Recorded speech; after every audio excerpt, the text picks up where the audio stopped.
Ladies and gentlemen, welcome to another adventure with Lucore Automotive. In today's episode, we are headed out west, way west. And as you can see, we picked the perfect time to leave Ohio. First snow of the season.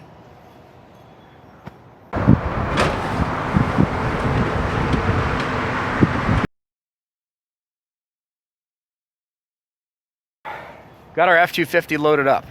We are headed to, well, all the way across. We're headed to California. On the way through California, we're going to go through Denver and do a little playing in the snow, because why waste a good chance to drive through Colorado and not go play in the snow? So I've got my snowboard gear loaded in the back of the truck, and gonna have some fun in Breckenridge, Colorado. And then we're gonna kick on down through a Vegas area or so, maybe. And who knows what we'll do in Vegas. And then once we get done with Vegas, it's on out to LA and then back. So this is going to be an experience. I've done a couple of coast-to-coast drives before. This one's going to be a little extreme in the amount of time I need to do it in. But never say die. Well, you can't say die, but never say never. So I'm going to fire this big rig up and point her west. First major city we'll pass is Indianapolis. Again. Here we go.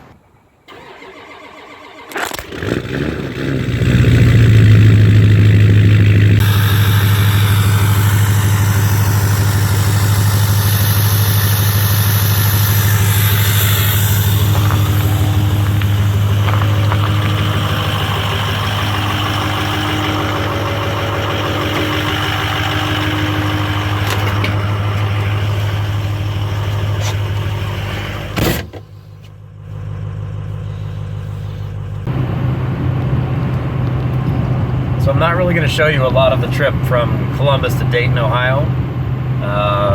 This is essentially what it looks like. Farmland, road construction, and a little bit of snow. This is pretty much it. So we're going to just kind of plow on through all this, and we'll hit Indiana here shortly. So far we are 60 miles into our trip, no complications.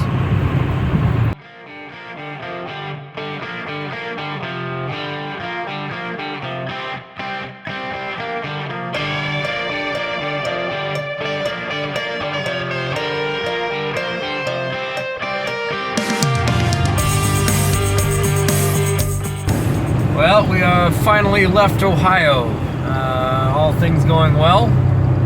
The roads are in pretty decent shape. Nothing real serious to report. I am out of windshield washer fluid, which is kind of annoying because now I have salt. Because in the great state of Ohio, when we have ice and snow on the ground, or the possibility of ice and snow on the ground, we like to use as much sodium as we possibly can on the road. So I'm gonna have to get that reloaded once I get to a fuel stopping situation. Still have 3/4 of a tank of gas. It is right before noon, so we're just gonna keep on soldiering on. Maybe stop at 1 o'clock or so for some lunch, which should put me on the western side of Indianapolis. All things told, life is going well. No problems. Well, first slight complication.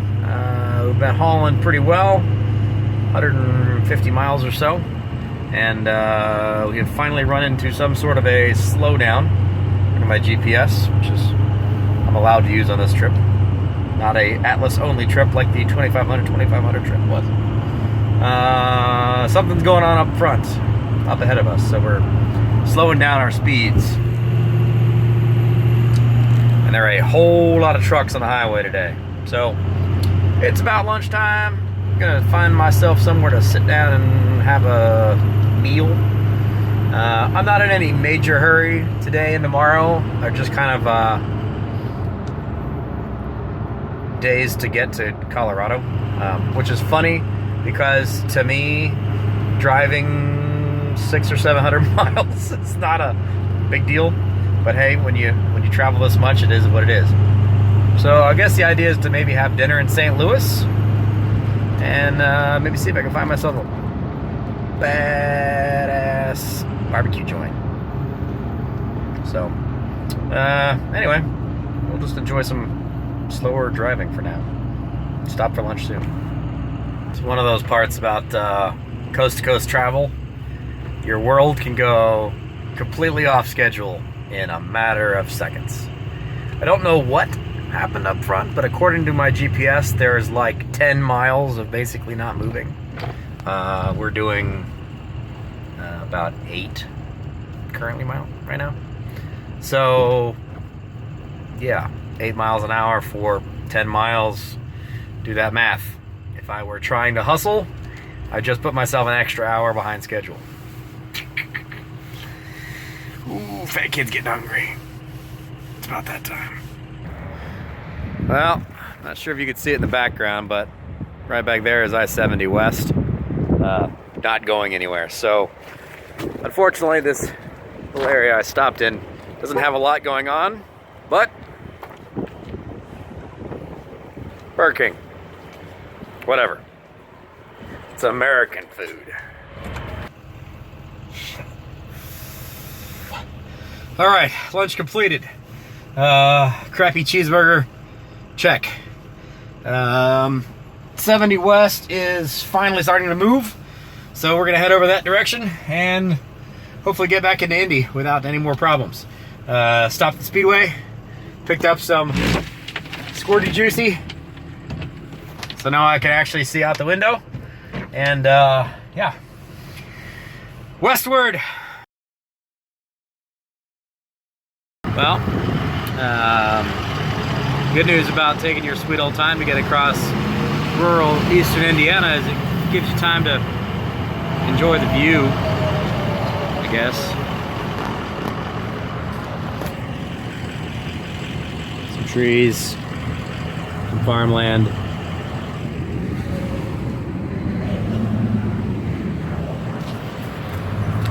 Lots of farmland. Oddly, last time we came through Indy, we had some serious complications. Now we're not even getting to Indy, and we've already got serious complications. Apparently there's a work zone. I doubt that's what's causing our delay, but whatever. Hey, it's only been an hour and 20 minutes of this.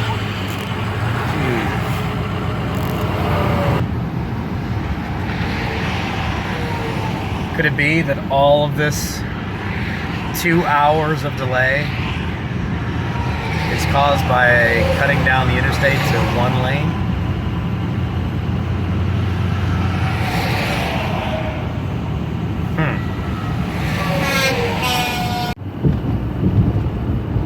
So we mentioned this in the trip across Minnesota on the way back from the 2,500 mile, $2,500 road trip.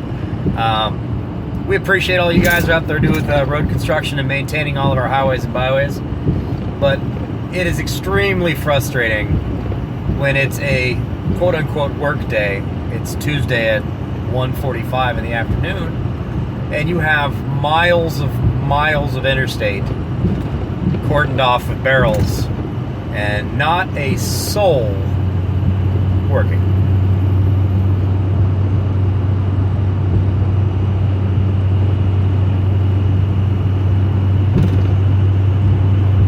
Yeah, so 100%. That 2 hours worth of delay was road construction. Whatever. It's a price to pay when we all want to use our interstates. Sometimes I got to shut down a lane and do some paving. So back to the speed limit. Got about 30 miles to go till we get to Indy. Hopefully no more complications. And we'll jog around in Indy, because Indy's always a nightmare to get through. And carry on to, I believe, St. Louis this evening, where I will be able to get some ribs. You know, as a fat guy, you always plan your food stops. It's always one of the high points of a drive, is where am I going to be able to get some fat kid food? Well, St. Louis, be ready. I want some fat kid food.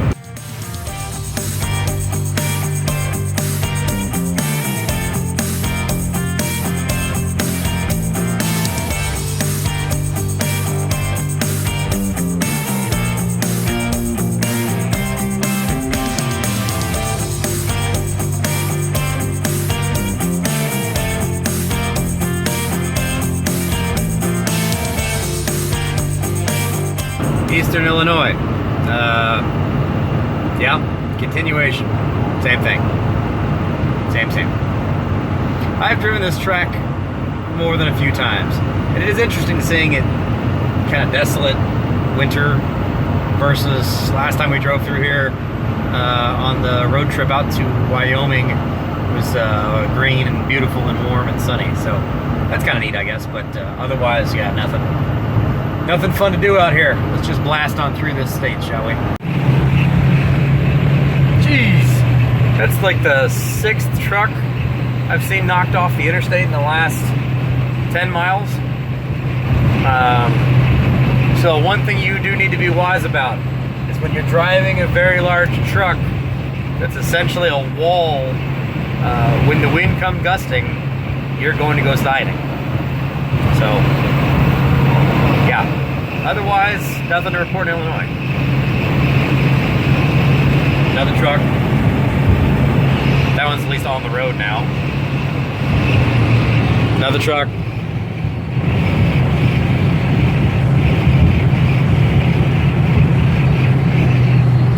That one's got a shattered wheel. That's crazy. And another truck. Man, there must have been a hell of a windstorm through here.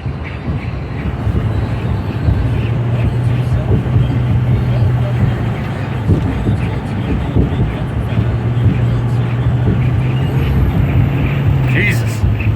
Truckers, be safe. The other thing to be cognizant of, if you're driving a car, pay attention to the trucks around you.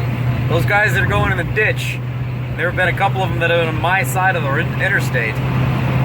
They came through your lane. So if you're texting and driving, or taking video while driving, pay attention, because otherwise that truck could be running straight through you. Lessons from the road. There's another one. Unbelievable. And another one. Ooh. That one, remember I was saying pay attention? That one had a car with it down in the ditch. Hopefully they're okay.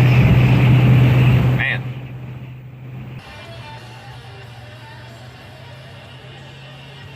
It's cornfields, and since it's now apparently winter, there's no more corn.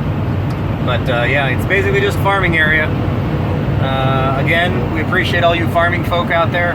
Without you, I wouldn't be able to have my potato chips and my tortilla chips and baked potatoes and corn on the cobs and those kinds of things.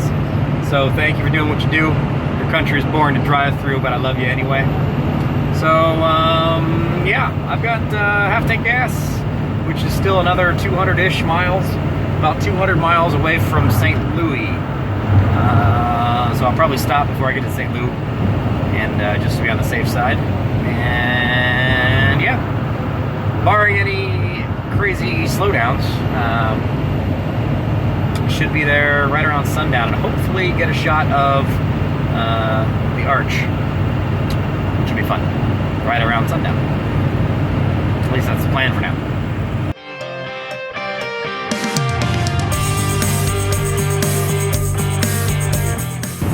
One of the most important parts about planning a trip out west is planning the fact that you're going to be driving into the sunlight for a good portion of your day. Always make sure you remember some sunglasses, or this is one of the worst parts about a trip. Even worse when you're doing this in summer.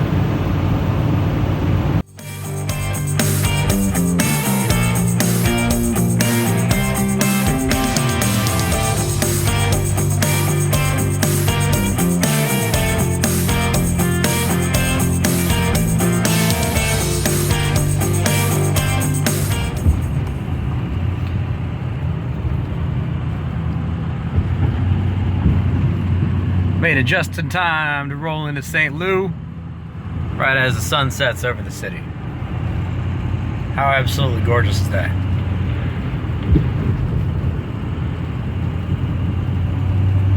Beautiful city.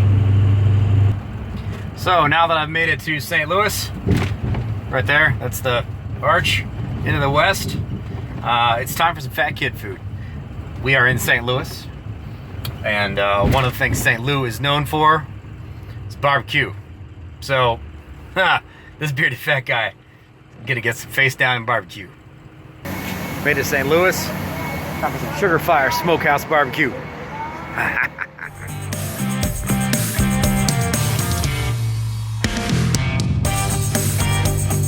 So thank you, Sugar Fire, for a fantastic dinner. I highly recommend the sweet St. Louis sauce. Real damn good. Sweet tea is quite good. I actually took one to go. That'll help me get on down the road to Kansas City. And it is 17 degrees here in St. Louis, and almost cold enough to wear more than a hoodie and a hat. Not quite. So, yeah, we're going to kick it on west to Kansas City. As you can see, it is clearly nighttime outside, so there's not going to be a lot of filming from here. Essentially, my bonus time is going to be in the evening, so I can gain on travel tomorrow.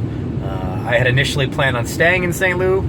It's 6:15 in the evening, so I don't really need to stop, and I'm not tired, so I'm going to push it on a couple more 100 miles and see what happens. If I get all the way to Kansas City, great. If not, not a big deal. I'll finish off my Kansas City to Denver drive in the morning or wherever I stop. So here we go. Back on the road again.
Well, one of the best parts about driving through the night is you make good time. Greetings from Kansas City, Missouri.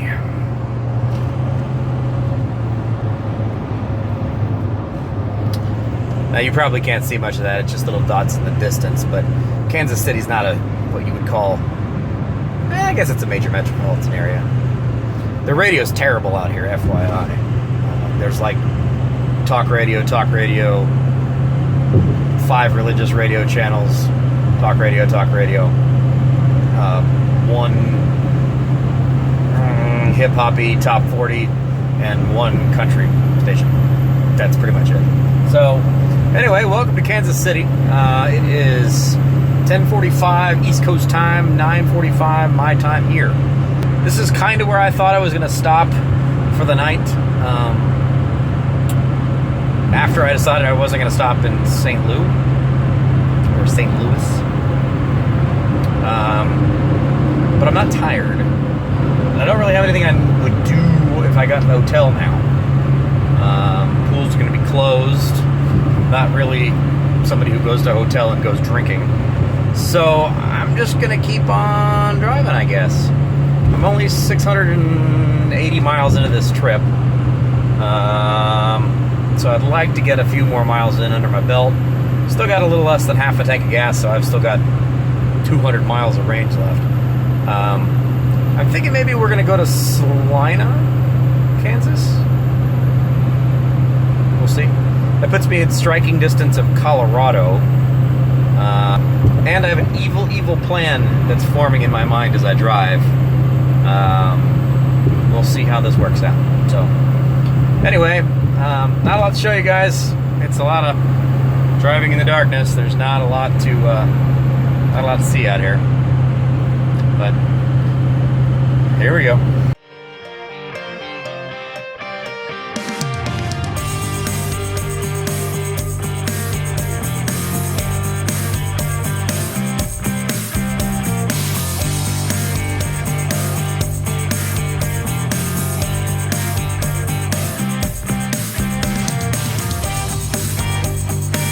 Welcome to Kansas. You'll notice it's still dark outside, And there's a reason for that. I prefer to drive through really boring areas at night. Not that there's anything wrong with Kansas and Missouri, however you pronounce it, but not a lot to see, not a lot to look at. As you can see, there's not a lot of lights out there. Yeah, there's just nothing out here. Consequently, you can make some really good time running at night. 75 mile an hour speed limits that are awesome. Some of the parts of 70 West are pretty sketchy. Speed limit's 75 miles an hour, and from semi-trucks running on it constantly, not cool at 75 miles an hour. If you have motion sickness, would certainly be an issue. But yeah, anyway, so we are west of Topeka, Kansas currently.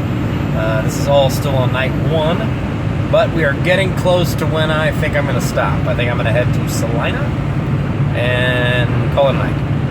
So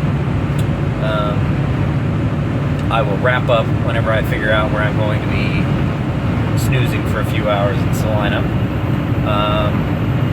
Yeah.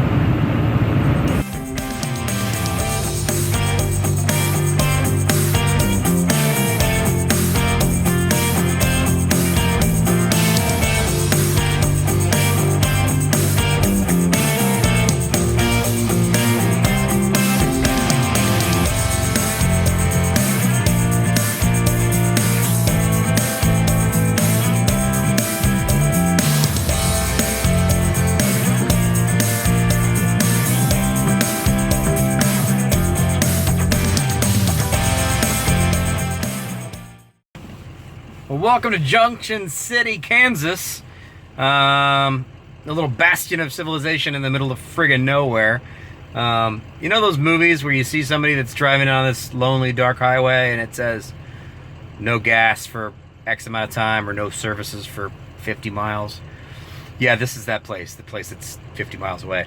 So plan ahead, plan your fuel stops, don't stretch it too much, because you may end up in the middle of nowhere, Kansas, and not at a gas station in the middle of nowhere, Kansas. Fortunately, I'm a professional and I didn't, but I did come damn close. So, fuel up, finish off the little drive into Salina, and call it a night.